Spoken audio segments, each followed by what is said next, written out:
Bande Mataram. Good morning.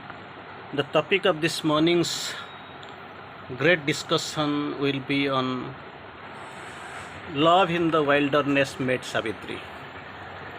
This is a great line we are going to discuss, rather focus a little on this great line that is from Savitri, Sri Aurobindo's magnum opus. So, from that greatest epic in so-called so far the English literature is concerned, we are going to discuss a little bit on a single line that is love in the wilderness made Savitri. We know there was a great meeting, and that was the matrix of that beginning. That was a great hour, of course, began from that meeting, and that was the matrix of a new time. One great time it came out, emerged from that meeting. And in the wilderness, to your utter astonishment, you will find in the wilderness, among the woods, among this all out far from this crowding world, there in the midst of these great woods, there was a great meeting as destined and as defined by the destiny, by the Lord, even divine. There started a great meeting, and a great great time, matrix of the new time was cast there.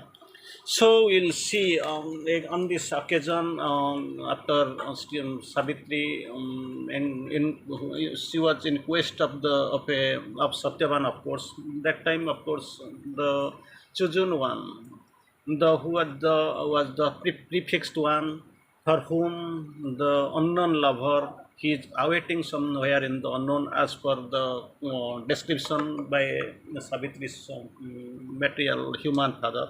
Of course, great yogi, Raja, King Ashwapati. So, almost after moving here and there, through crossing the distant lands, climbs, distant woods, rivers, and hills, mountains, finally there is a meet. Of course, they meet each other. The destined face came into the front, and there was a great meeting. And from that meet only the matrix of the new time is cast. Anyway, we'll feel little bit. We'll feel spiritually little bit into that topic. We'll go. Sometimes we know we are moving in an unknown world, rather in an untrodden path. Sometimes love touches us. The lot of love touches us, and we get stimulated. We get energized, and we get touched, melted, because that touch creates a big arena for a big thing, big event to happen in the near future. Anyway, so Sri Aurobindo quotes it here in a very interesting way. We don't know who and who is actually awaiting for us. We don't know. Simply we carry on, we move on, and on the path there is a meeting, and we don't know, totally unknown, unseen. The face is. We have never dreamed of any time during this conscious life in this known world. We have never met him, but we feel he is actually very much close to us. Even we feel this meeting is a great meeting that has been organized by the divine, by the destiny. So we know, because it is not the mind and the life or physical or body that is actually focusing, and interestingly it is coming to recognize, but the spirit inside me and the spirit inside him, there is an interchange, and they know each other even the form is changed. Anyway, it is we'll go through the Sri Aurobindo's version here very interestingly. They knew each other, though in forms thus strange. They knew each other, but knew each other. It is actually the spiritual matter, inner matter. But in forms thus strange, strangeness coming in forms because it has been changed. Previously, in the previous birth, maybe there was another form, another name, another climb. Everything was changed. But actually, it is forms thus strange. Although to sight unknown, entirely unknown, we have not seen inside, totally for the first time. Maybe this is a great meeting. Though life and my mind had altered to take new significance, both have been changed. Mind and life, everything is mind forgotten because it is the surface mind or anything. But higher mind can recognize that is a spiritual mind, that is different case. But had altered to take new significance. These bodies summed the drifts of numberless births. Nobody can say, nobody can plan, nobody can also stress that how many births I have taken, how many times this body has been changed. Summed the drifts of numberless births. Drifts of numberless births, you can't count how many births we have seen, how many times this body has been changed. So basansi jinnani jatha vihaya navani grunhanti naropurani. As we change the dress, like this we have changed the body, and this body has faced the drifts of numberless births. And the spirit to the spirit was the same, but only thing was the same, that is the central figure, that is the spirit. Spirit to the spirit was the same in me and the same in there. Here also same in Savitri and Satyavan, the same spirit, they knew each other. Thus the time change, the format change, the form change, the mind and life, their style, everything has been changed. But spirit to the spirit was the same, amazed by a joy for which they had waited long. For long they had waited. I know, even we can be able to remember, recall. Mother was doing the paintings of Sri Aurobindo and calling him as Krishna, the Lord of his Lord of her heart. But thing is that it took time. There is a prefixed time. She had to travel all the way to India, reached Pondicherry. There was a meeting in the first darshan, only she could be able to understand that this is the Krishna, this is the Lord whom I kept praying and calling the God. This is the great meeting, of course. So, amazed by a joy for which they had waited long. This long you can't clarify, you can define what is this longevity, you can define. The lovers met upon their different paths. Different paths, not only a single path. Lovers met upon their different paths of mind, life, body, and psychic. They are meeting in the different paths. Travelers across the limitless plains of time, limitless, can't count how many paths, how many lives they have traveled. Together done from fate-led journeys. So this is the going on. This is the thing. When we next step we are going, what is this love? Where is it? How can we define this love? Because it is lover. So, and moreover, this is not the ordinary lovers, because these are the prepared loves. We know the mother, Kausalya, gave birth to Krishna. Draupadi, that Devaki gave birth to Krishna. And also this, we have seen Sri Aurobindo and the mother's mother, they are actually uniquely prepared base. Their mother's womb was prepared uniquely. So they have given, they have their, that base only is capable of giving birth to this great avatars like this. Kausalya, Devaki, and Swarnamai Devi, and all. So these are the great prepared souls, and these bases have been prepared since birth, since 1,000 years.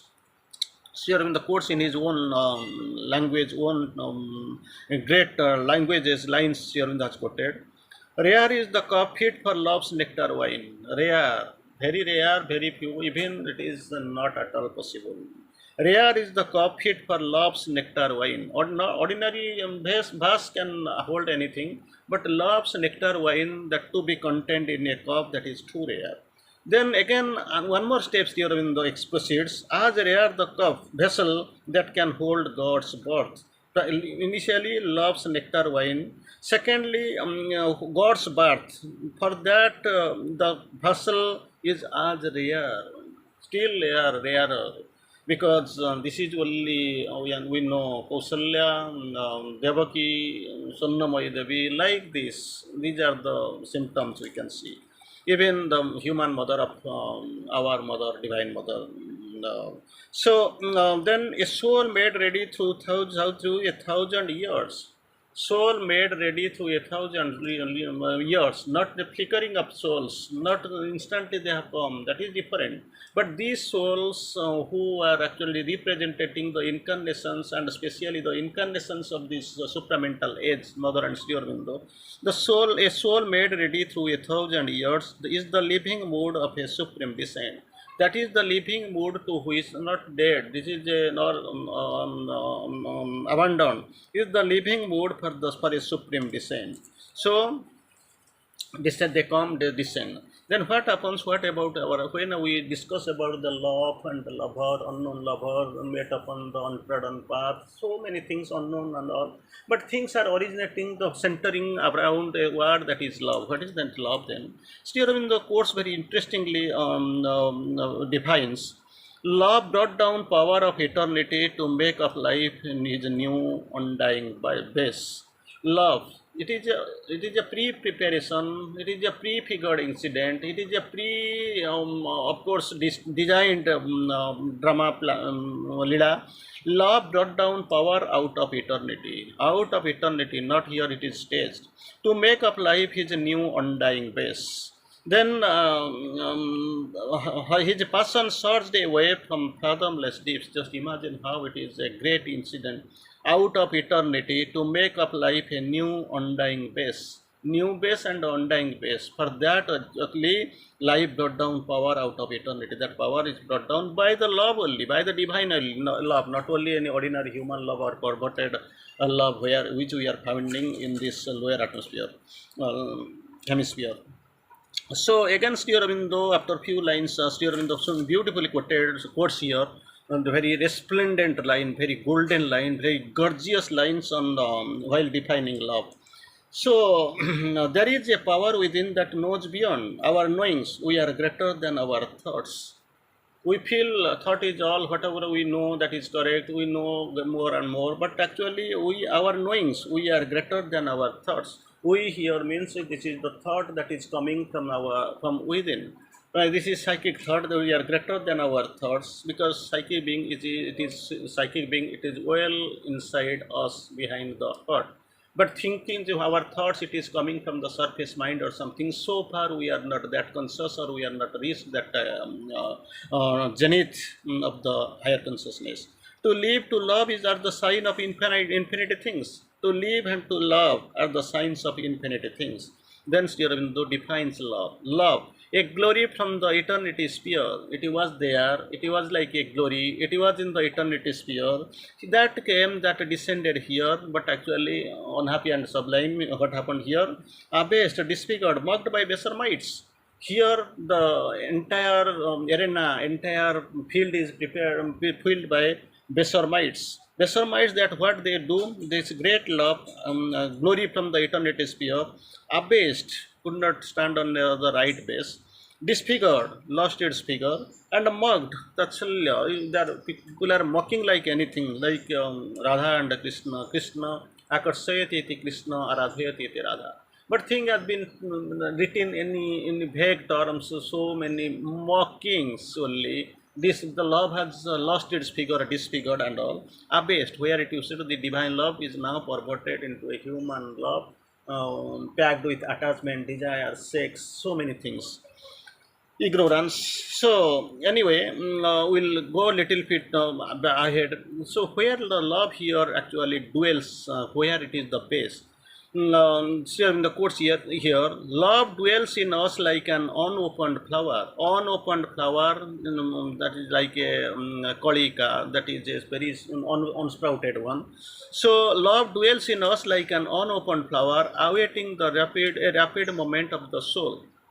Surya Udite Chandra Padmam Vikasati. So the probability, the possibility, the life of this blossoming, that power, it is awaiting inside that Kalika, that Kadi. So blossom till the sun is coming, it is awaiting. Like this, love is also awaiting till it is finding, it is seeing the rapid movement of the soul. The child God is at play, he seeks himself in many hearts and minds and living forms. This is the scenario. Then Sri Aurobindo quotes again, love's adoration like a mystic seer through vision looks at the invisible. This is the great rarity of the love. So we must know the love, and the love dwells in us.